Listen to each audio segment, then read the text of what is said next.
built on relationships, focused on people, and rooted in the community. Welcome to the Build Blue Podcast. Tune in for weekly episodes featuring guests who are building a better tomorrow. You'll hear inspiring stories from industry leaders, business owners, community partners, and our team members. The Build Blue Podcast, where construction comes to life. An Apex Construction Group production. Jessica Crawford with Apex Construction Group with the Build Blue Podcast. We've got Kerri here. Can you just introduce yourself? Yes, Kerri DeGraff. I am the Chief Programming and Development Officer at the Washington Pavilion. Excited to be here. Yeah, thanks so much for coming. And we just had coffee not that long ago, so it's good to kind of like get to know each other a little bit before you're just kind of like on a blind date. Yes, this is great though. And I feel like we kind of do that a lot, this whole like professional blind date situation. Oh, definitely. Do you ever go into like a coffee shop and you know you're supposed to meet somebody but you've never met them before and you're like, I wonder what this person looks like? Yes, and that's exactly what I did. I tried to find pictures of you to make sure I could like pick you out, and because it is hard, especially when you meet someplace like Josiah's where there's just it's packed. And some people are there by themselves. I've had a couple of really funny situations where I have approached people and asked them like there was I met somebody for lunch at 2210 last year. It's one of our subs, and I approached. His name is Brock. That's the sub. It's fine. It's not like a privacy thing. And anyway, I saw this guy. There was only one guy sitting by himself, and I was already 10 minutes late, so I figured that was him. And I approached him, and I was like, "Are you Brock?" And he looked at me like, "What?" And I said, "Are you Brock?"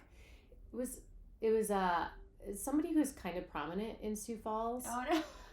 But I'd heard of him, but I didn't know what he looked like, you know. And then literally later that day, I saw him at an event, and somebody introduced me to him, and I'm like, we met earlier today when I asked if you were Brock. But the other thing that was really funny yesterday, and then we'll talk about the Washington Pavilion. But great. I just this is really funny to me because it was one of the most awkward experiences in my life. But yesterday, our general manager, Patrick, and I, we were meeting somebody for lunch. Had never met this guy before, and his name is Drew. And there was one guy standing in the lobby looking at his phone, and I just walked up to him, I'm like, "Are you Drew?" And he just looked at me, and I was like, "Oh, no." He goes, and I go, "Are you Drew?" Yeah, and he goes, "Do you know who you are?" are? I don't know. And I was like, what? It's a yes or a no, dude. And he was like, "Well, should I be Drew?" And I was like, "This is weird." Yeah. And I was like, "Okay, just tell me if you're Drew." He goes, "No," like that. Anyways, so then 5 minutes later, the real Drew came in, and Patrick kind of did the whole finger gun thing, oh my gosh, "Are you Drew?" You know, and the guy did a big thumbs up back. I'm like, we found Drew. Found you. Oh my gosh. Anyway, so I don't know why I started talking about that, but I do feel because it's you go meet somebody in a coffee shop and you're like, who who are you? Yep. What do you look like? We kind of got to have a blind date, like you said. So yeah. Which is fine. I do try and go on LinkedIn or Facebook beforehand just to be like, okay, I have an idea what this person looks like. It does help self, and so I've been there too. Yeah, professional blind dates. Oh, fun. Yeah.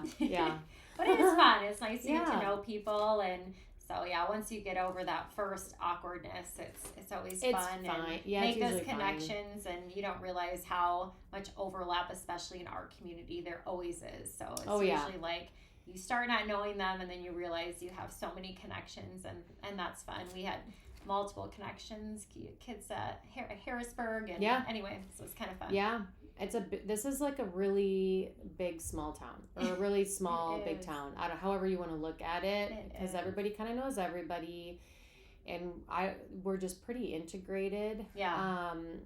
I was having coffee with somebody this morning, another professional blind date, and ran into somebody, and she was telling this gal that I was having coffee with who's newer to the business community, it is not odd for you to reach out to somebody on LinkedIn and ask for coffee.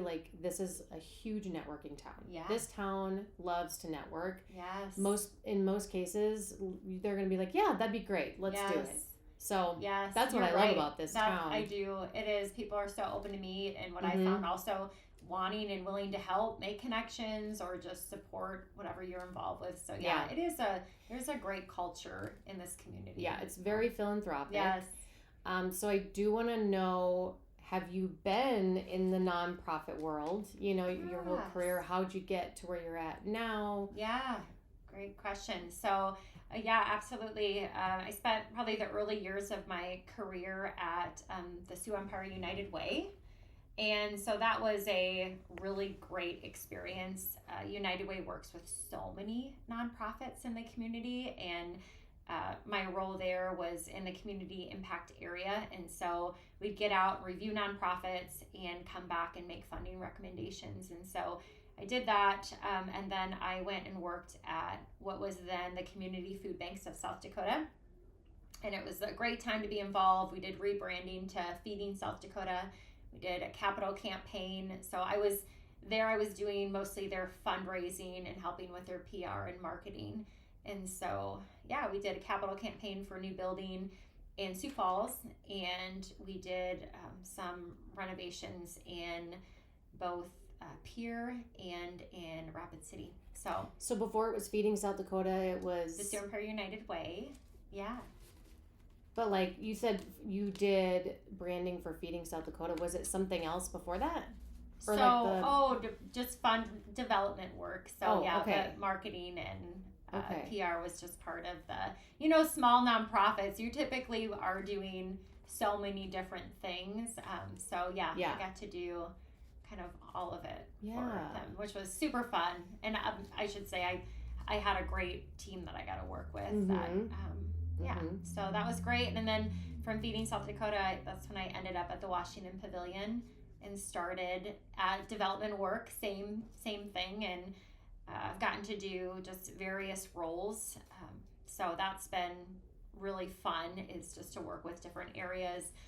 Right now, I mostly work with our programming areas. So within our museums, the Science Center, the Visual Arts Center, the performances area. So we have our youth theater spotlight program, our education programming, camps, classes. We have a preschool program most people don't know about.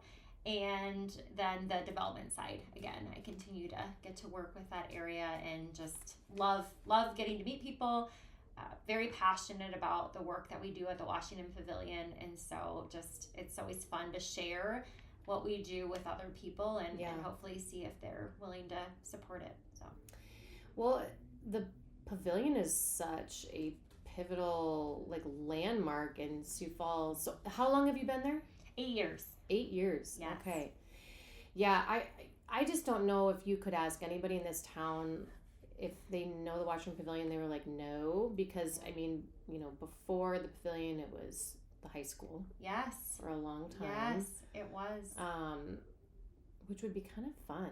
Yeah. Oh, the building had that historical side to the building is just makes the building, you called it a landmark, and I kind of feel it is that type of it has that statement in the community, but it has that rich history, but the vision that the community had to turn the high school into a performing arts center, and then eventually the vision kept expanding. They added the Visual Arts Center, they added the Kirby Science Discovery Center, and it just really grew into this place that provides really, say, it's a significant cultural institution in our community. And so having that vision to see what it could be today, it's amazing, and I'm so thankful they did that, because I do think it's an important part of any community, but has been just a staple of the Sioux Falls community, and it's pretty young organization, right? So I'm excited to see how we hopefully continue to grow and just make sure that the arts, the sciences continue to be a huge part of the community. Yeah.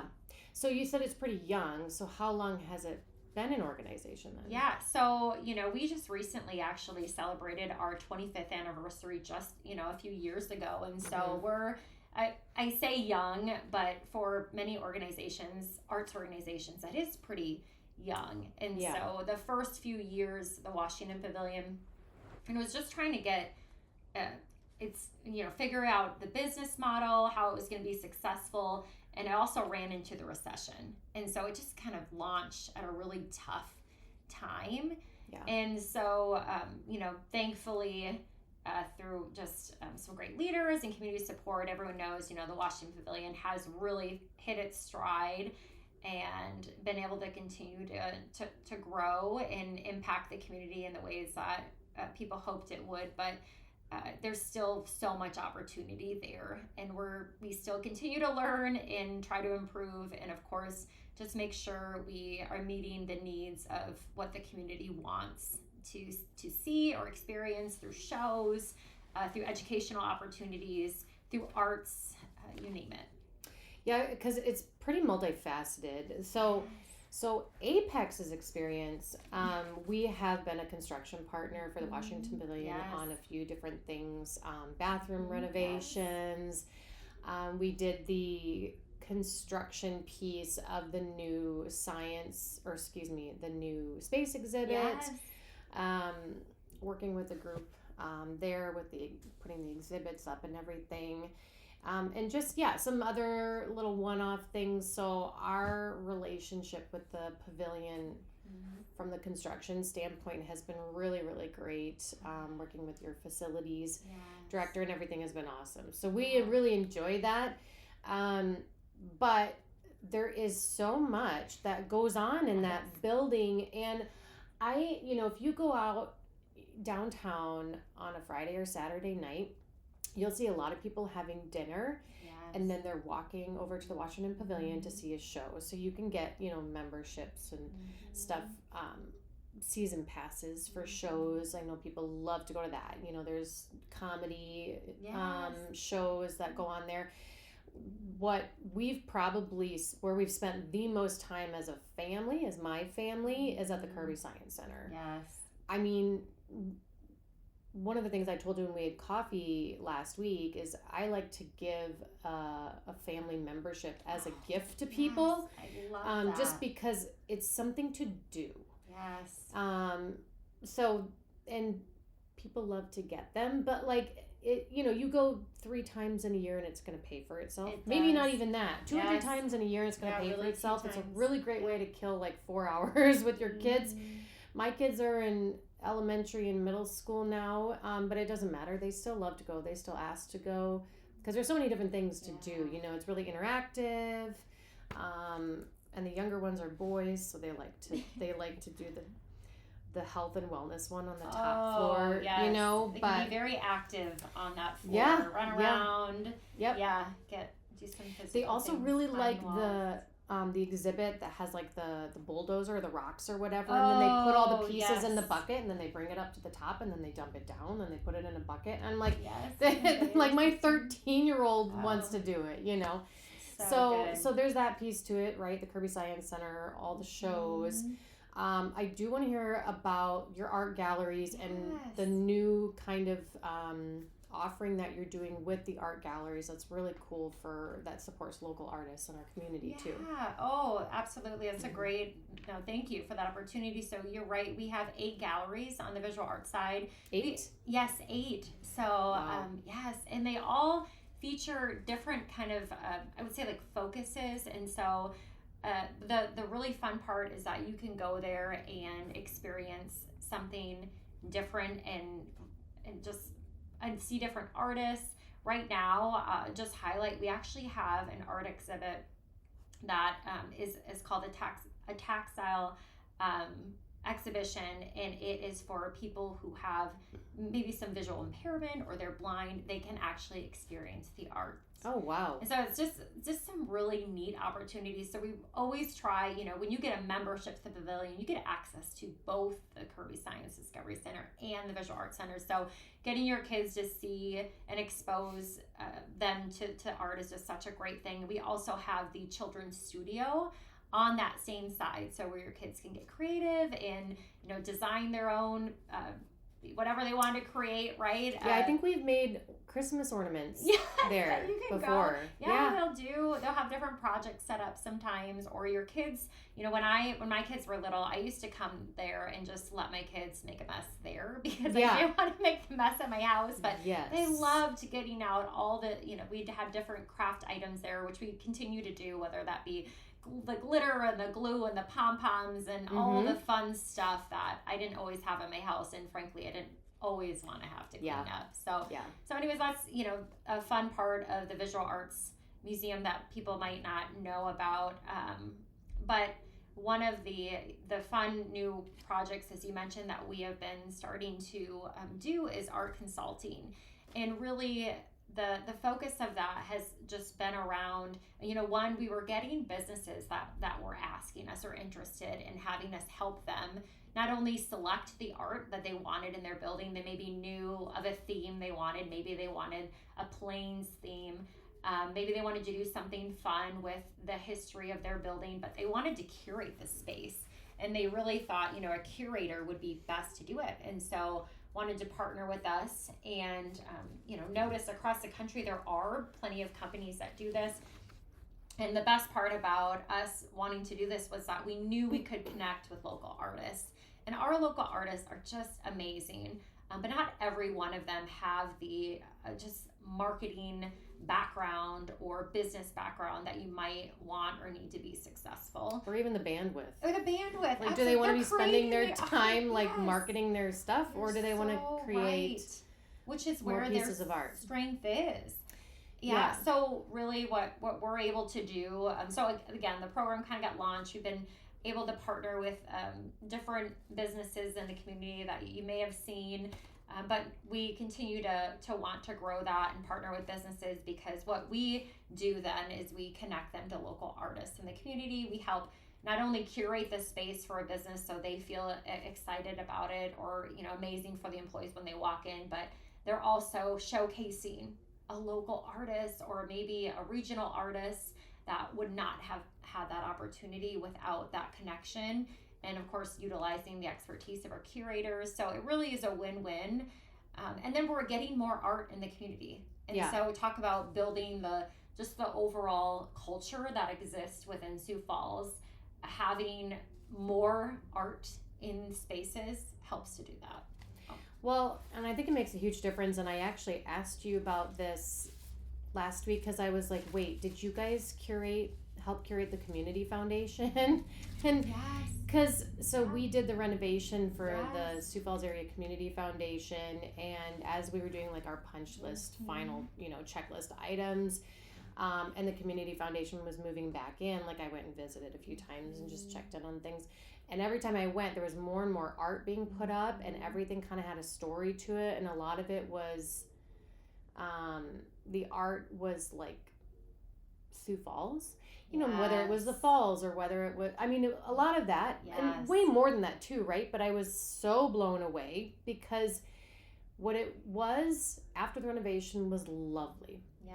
What it transformed into after the art installations, it just like went a whole new level. And for that space in particular, being a historical building, the old train depot, it just fit perfect. Yes. And then I did notice also, I think there was an article online somewhere about how Arc Inc. Did some installations too. And then I asked you, wait, were you a part of that? And you're like, yep, that was us too. Which makes a lot of sense. So it's really fun to see that you guys are able to support local artists, but it really is a differentiator. It is, and it doesn't have to only be art that you hang on your walls. It could be art installations, so it could be a sculpture that it could be other signature pieces. I know, we're even partnering with the airport right now as they're looking to really, they did the expansion, or they're working on the expansion, but did the renovation with the parking ramp, and how do we create an experience when people come into our community that they just say, wow, this community, this is what it's about, and art can really help do that. And so we've been able to partner with them, as well as they're looking at some different art installations and continue to hope to do this in the community as much as possible. And again, we think everyone wins with this type of a program. The community wins. Of course, we're supporting the artists and the local businesses that we partner with. Of course, they end up with that amazing space. So it's awesome. It's good. Okay, so going back to the Kirby Science Center. Yes. What is your favorite exhibit? Oh, gosh. So my favorite, I'm kind of a competitive person. And so we always do, there's a reactor exhibit on the 4th floor on the health and wellness floor. The operations thing? No, you click buttons and they light up. And so there's 2 sides. And you can race them. So I race my kids, I race my husband. I mean, just to try to see who we can be. I mean, honestly, as staff, we've gone in there and tried to compete against each other. I could totally see that. Oh, and it's so fun. I could see my group getting really intense about it. Yeah. Oh, it is. And then the score flashes and you're like, no. Yeah. So it's just kind of just a fun, active activity. So we love that. The water table, the best part about, we just got the new water table in, and our staff, it was like we were little kids in there playing with things, putting balls and seeing where they went, and just getting to just see the water transform. Just is such a fun experience. So it's kind of, I could play in many of the exhibits that are in that space. Yeah. But we sometimes do. We just need a break. It's fun to go in, and I try to walk through that space once a week, and I love seeing the kids interacting in the areas, and sometimes I like to jump in. Yeah. So. There have been times that we've gone where there was kind of like a performance happening. Oh, sure. Like stage science. So there's been that. The new space exhibit is pretty cool. It just seems, we talked about this, but it seems to help cater a little bit more towards like the older kids. Not to say the younger kids can't get anything out of it. Oh, absolutely. But there's more technology involved. You're talking about Mars. There's a lot of momentum about space right now, and it just seems like very advanced and techy, and it even has like a whole, almost like a color theme to it. Like everything's like orange, Yeah, you're right. It has different zones and colors that kind of help you know you're moving into a different area or learning experience. And I say learning, but we try to just make every experience fun, but we are hoping that while the kids are having fun, they're also learning. And so space is just such a fun topic. I know kids, boys, girls, kids of all ages adults get excited about space. And so I do think, and it was fun, we could partner with you guys on that floor and some of the renovations we did there, but I do think it really helps us to engage with different ages than we have before, and you said really add in some of the technology in a way that, yes, it might be robotics and you're moving something, but it's still hands-on. It doesn't necessarily mean it has to just be looking at a screen. It's how do we incorporate both to engage with kids, and again, just make sure they're having fun, and then sneaking in the learning along the way. Yeah. Well, like you said, the water table, the water room, it's when my kids were like little, they didn't want to leave it. And it's like the first, you walk in and it's like right there, and you could be there for hours. They don't want to leave it. Yes, you literally, I remember I'd sit there and sometimes I'd go up there and end up getting soaked myself. I mean, it's funny, the first day we opened the new water table, we had a kid come up in a swimsuit. And we were like, wait a minute. But it's just, we do know the kids. He was ready. Yeah, he was ready. We were like, okay, this is that, not quite that. But kids do have so much fun. They can leave just, and it's like, and there's the bibs or the aprons or whatever. So that helps. Keep them dry. So, oh, man. But that made me laugh. It was like, well, here we go. So. Yeah. And it's not just like the Kirby Science Center, right? Like even as you approach the building, it takes forever for us to get in the building because you've got the dinosaur out front. Like all the kids want to try and like pull the car, down lever, with the levers. So it's like nonstop. Yeah, and again, you could spend hours there trying to. It's almost like at the end of it, you're like, you're trying to get them out. And what a great thing. You're trying to drag your, yes. you know, it's like, we got to go home and make supper. And it's like, they're learning, it's interactive. They're being, you know, like physically and mentally, they're being, you know, useful. So I just love that we have that in our community. And as you know, our headquarters are in Mankato. Yes. We do have a children's museum in Mankato. Yes. And I actually made the introduction of their development, I think it was their development person, to come. Did you give the tour, or was it somebody else? Yeah, it was somebody else, but yes, they were able to come and because they're just, I think, you know, they're looking at some options and how do they, you know, expand or have more opportunities for the children in their community. And I said, I might be biased, but you really should come to ours and just get some ideas. And they loved it. Oh, good. Yeah, I'm so glad you made that connection. Yeah. And maybe, you know, that's one of the best things I think about the just overall museum networks. And, you know, I guess we see it on the performance side too, is whenever we reach out to an organization or museum just asking for feedback, or hey, we're looking at this exhibit, do kids enjoy this, or what new creative programming are you doing in your space, everyone is so willing to share. It's a great part. It doesn't feel like there's any, you know, there's no gatekeeping. Yeah, there's no one's territorial. It's all, you know, how do we help just improve the experience for everybody? And even if it's not in my community, if something's working, I'd love to share it and help your community get to experience it. So that's so great to hear that we're able to do that. But we have many other places who do the same for us, which is great. So, I love that. Yeah. So obviously the Washington Pavilion as an organization is more than the building itself, right? You do a lot of outreach in the community. One of the newer things that you guys have been doing is called the Lolly Cooler. Yes. And I attended that last year, both nights, and it was so much fun. Like, I just don't really hardly ever go to concerts anymore. Just busy with kids' activities and stuff, but there's something about an outdoor festival that's just great. And you guys, for the first year you did it, really nailed it. Oh, it was so fun.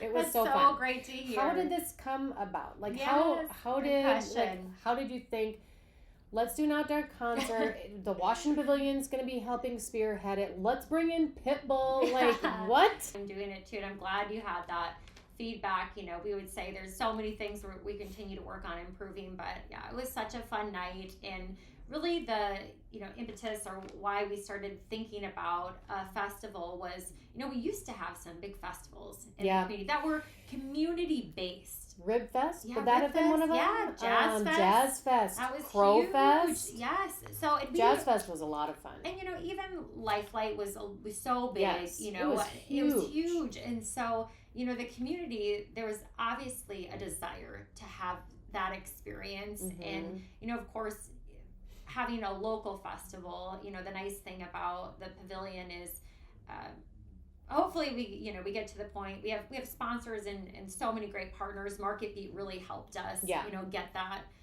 get the festival going, and we're blessed that they continue to support us as we're going into year 2. But, you know, eventually, you know, we hope that the dollars that we are hopefully able to raise from that continue to get reinvested back into our community, right? Into high quality entertainment.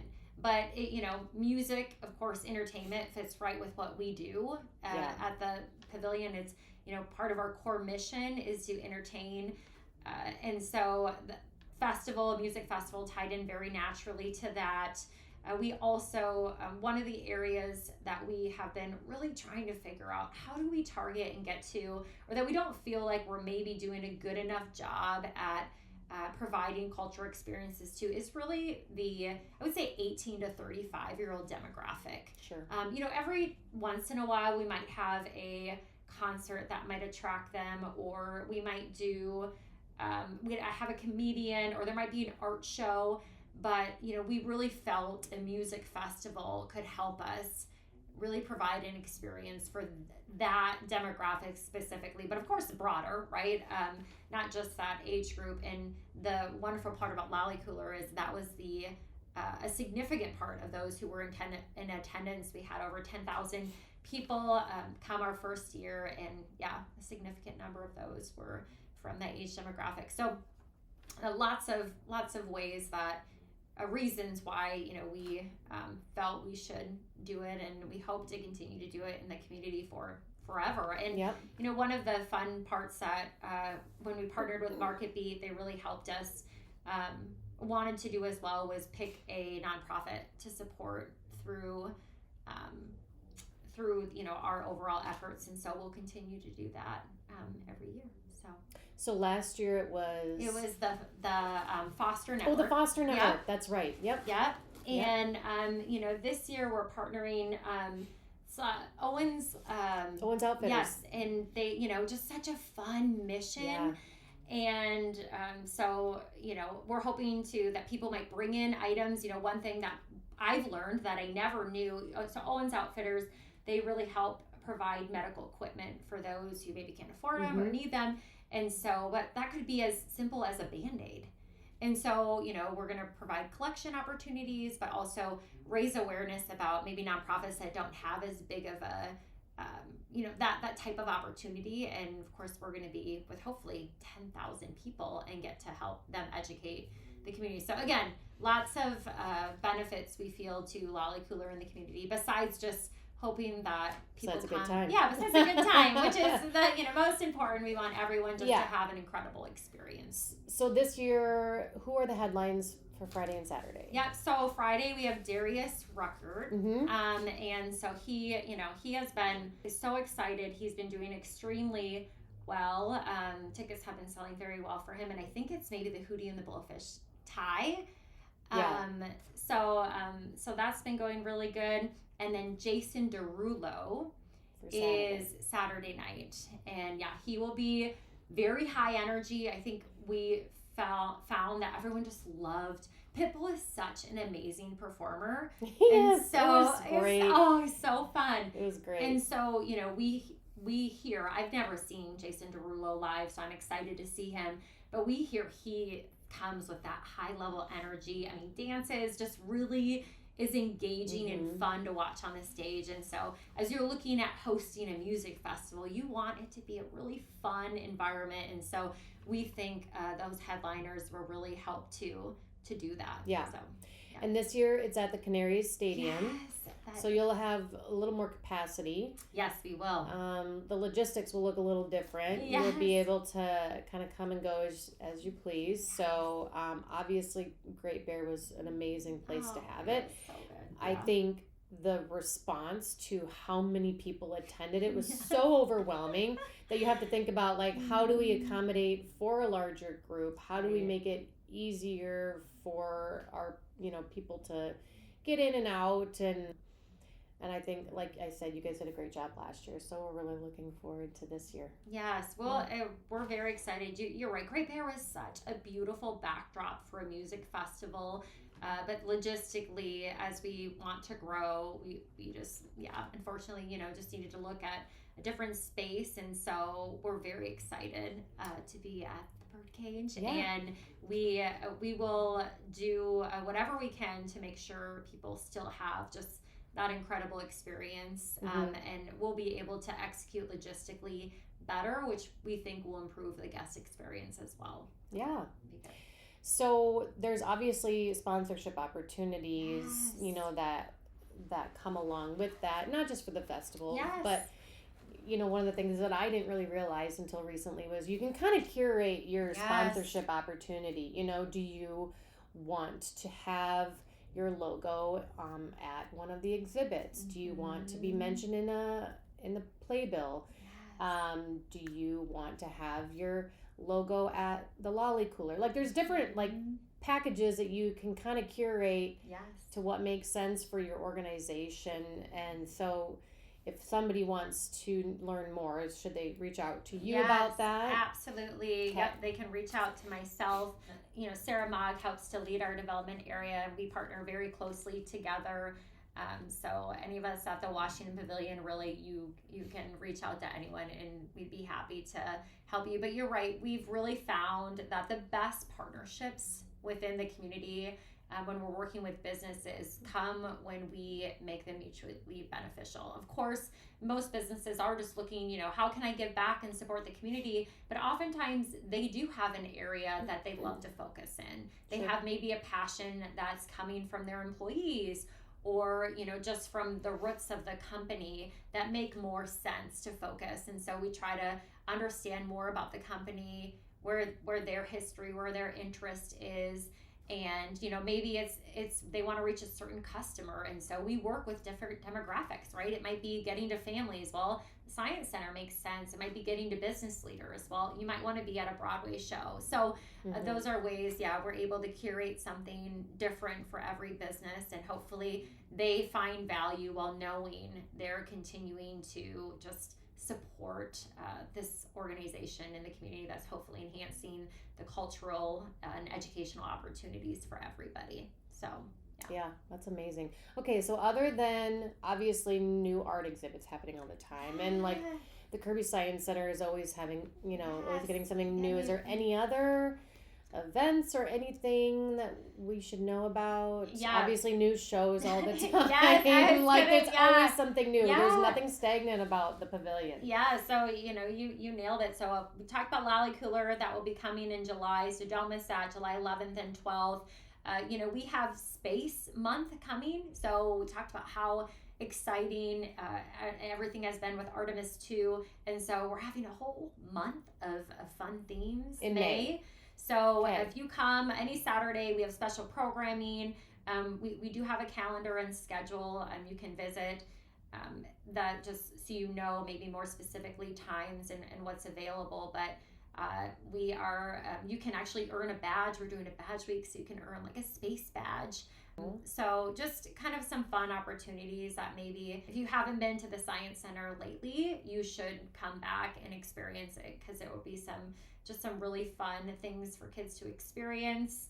And every year we do our Sidewalk Arts Festival. So not everyone ties the Sidewalk Arts Festival to the Washington Pavilion, but we do host that. We bring in, I would say, artists from all over they might be artisans, creating their own thing. They might be a fine art artist that you typically see in our visual arts center. But so there's when always is that? something. September? It's always we always do it in September. We always hope the weather's beautiful, so I'm just going to tell you right now, it's going to be 70 and sunny, so weather does impact that event greatly. So and then maybe to highlight some of the Broadway shows coming, if you're like, gosh, I don't know if I'll get to the full series, but I might get to one or two. And Juliet, I would say, is an incredible show. And Juliet? And Juliet is what it's called. It's kind of Romeo and Juliet, more from Juliet's perspective. Fun pop songs you would recognize. Even if you knew nothing about the show, about the songs, you would be able to sing along during the show. So I just can't emphasize that one enough. And then Christmas Story, which will be the week before Christmas, would just be a great opportunity for families to get together. We had The Grinch this year, which was super fun. So would probably be another show I wouldn't miss. But there's so many great shows coming. The series is great, but we also have a lot of fun extras this year. So it should be a great season of just shows for the community. That'll be awesome. We're pretty lucky to have that in our community. It's amazing, community our size, to have the caliber of Broadway shows that we do.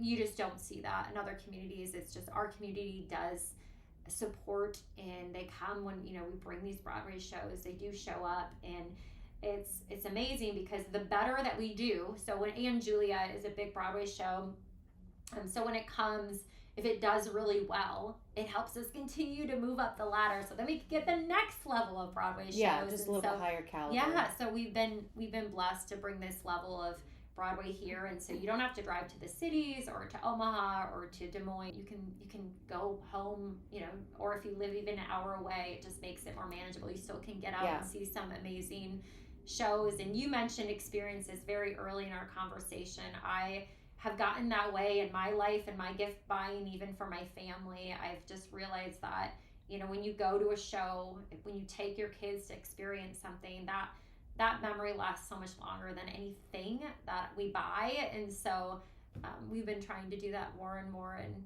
get to a show, and I try to get to most of them, and just, so it's good. Little perk for your job, I bet. Yes, we try to, it's always good. People do ask us about the shows, and so you do feel like, one, I always want to see them. I'm just always excited to see them. I work very closely with Gina Ruberg, who helps to bring these shows in, and so just also love to see what is coming. But I will say there's also so many for the community that are like, okay, what did you think? And so I always feel like I need to also experience it so I can just give my feedback of what I thought of the show as well. So it is. We do, some staff rush. We also have a lot of volunteers who we know help support us with the show. So if you ever are like, gosh, I wouldn't mind volunteering in it. So that's, kind of another perk with our volunteers that are helping us. You'll see the ushers and people who are helping scan tickets for the shows. A lot of them are volunteers? A lot are volunteers. How many volunteers do you think you have? Oh gosh, I'm gonna probably mess this up, even though I just saw the numbers. It's just like my memory.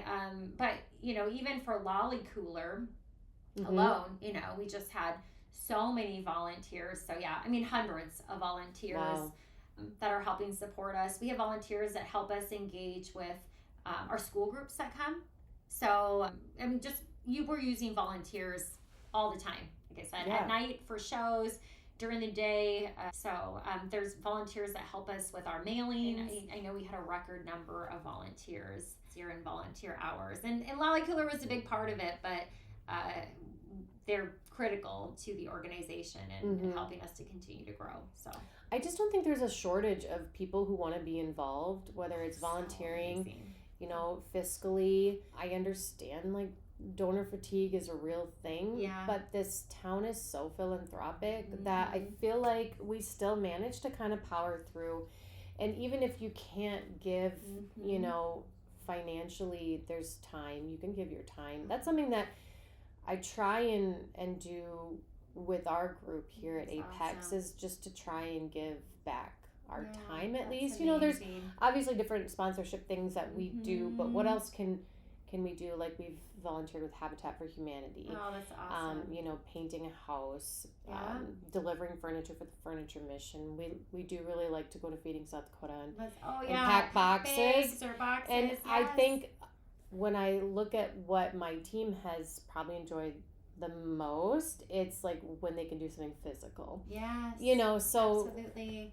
Just hands-on. Yeah, just more hands-on stuff. I don't know that they're necessarily going to sit and do a craft with a kid, but No, that's great. Well, Lolly Cooler's very hands-on, so we do have groups that come out and do that. But traffic control and now that I think about it, I remember seeing a lot of people just kind of like helping keep things moving. We had a fun committee. You might not have experienced them because they were more active earlier in the day. Okay. So they were out doing Minute to Win It games, and we were doing surprise birthday parties and celebrations for people. And so that was at Lolly Cooler? Yes, yeah, I didn't get there till later. So it was harder to do at night. It was so busy, but during the day, just trying to keep that festival vibe.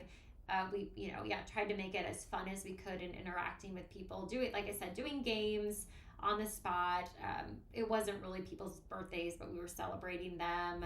We had cupcakes from my cupcakes and just some fun ways to enhance. So those were all volunteers who were out helping us do that. So that was kind of a fun activity, that was maybe different than traffic control or managing people, whatever. You must have been exhausted at the end of that. I was so tired. I've never been so tired. I mean, I saw you a couple times. You had very high energy. You seemed great, but I'm like, so nice. I mean, by the end of that, I would have been like, I'm going to go to bed now for the next 2 days. Oh, it's so funny. I shouldn't even admit this on a podcast, but I was driving one of our staff members back and still joke about it. And there was some construction, but I literally was in the wrong lane, and I'm like, oh my gosh! And I wasn't drinking. I was just that tired. Yeah. And he was like, and I was like, oh my goodness, I'm sorry, but because you're up until whatever in the morning, but then we turn around because we got to be back. You know, we got to be back, setting up, getting going. And when you're in the sun and in the, you know, and you're running. It was warm out. It's just you don't realize the physical toll. So yeah, everyone was tired. Yeah, you're nice. I feel like I probably looked it by the end of the night. It was like, okay, but no, it was great. Our team stepped up in an amazing way. We have amazing team who's just, you know, when you give them a challenge, they'll rise to the occasion. Yeah, so, but it was fun work. It was different than maybe what many of us are doing day to day. So that was different. Good too. Yeah, and great entertainment in the background. So. Yeah. And I don't think I'll be running shuttles this year, so I'll be okay with that. So. Oh man, no, it was impressive. Fun. So good. Is there anything else that we should know coming up? I know you talked there's always something, like you said, and you've already mentioned a few of the things. Anything else that you can think of? We have a super fun, and I'm going to wait because it's going to be announced here soon, but I'll just pique everyone's interest to watch for a fun exhibit coming in the Visual Arts Center this summer that I think will appeal to many ages, and I'm able to say we hope to have a very pink summer. Ooh. So pay attention, and so July coming mid-June. So okay. So pay attention. Yep, you gave me a little hint, and I'm personally very excited for it. Yeah, it's gonna be fun. So. Okay, one of the things I forgot to do at the very beginning, but I think it's totally fine to finish. Yeah, the podcast with it. So an icebreaker, and I had a list. I don't know if you saw that. It's great. So I want you to take your pick. Okay. So good. You know, they're all really fun. I'll do the weirdest food you've ever had. Okay. So if, you know, I don't know if many people do that, but one of my uncles growing up was always making us try different things. So we had alligator tail. Oh, I've had that in New Orleans. Yep. So in Texas, they, you know, just fried. It was kind of looked like a chicken finger, but very. I mean, it probably scared you though a little bit because you're like alligator. Yeah. Did you eat it? So you ate it? Yeah, I ate it. You know, did it taste like chicken? I mean, I just remember being like, I don't know if I would have known the difference because I mean, it's all fried from that and like a chicken finger or something else. But it is kind of fun. My kids just get on this kick. You know, kids I don't know if they really understand, but I tell them about that and some of the other foods, and they're like, "What? Why would you eat that?" Like, so I'm like, well, you know, you never know. It's other countries and everything. So probably the weirdest thing I've ever eaten, though. So